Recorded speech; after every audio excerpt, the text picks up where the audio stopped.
Hello guys! Welcome na naman sa panibagong video. Tuturuan ko kayo guys kung paano nga babaguhin ang tunog ng ating messenger.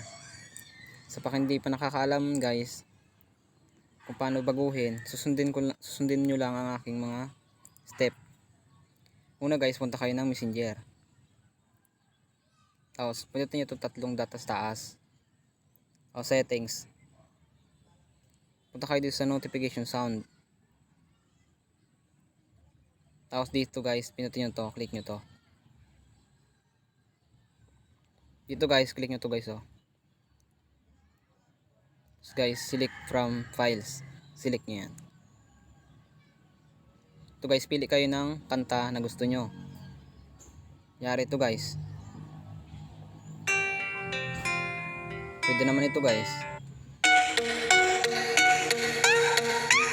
Balik na tayo guys kung gagana nga ba. Tayo ng Facebook.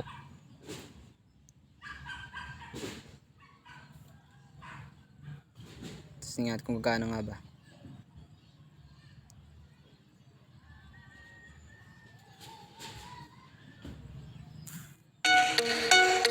Dito nga guys, gumagana nga talaga siya.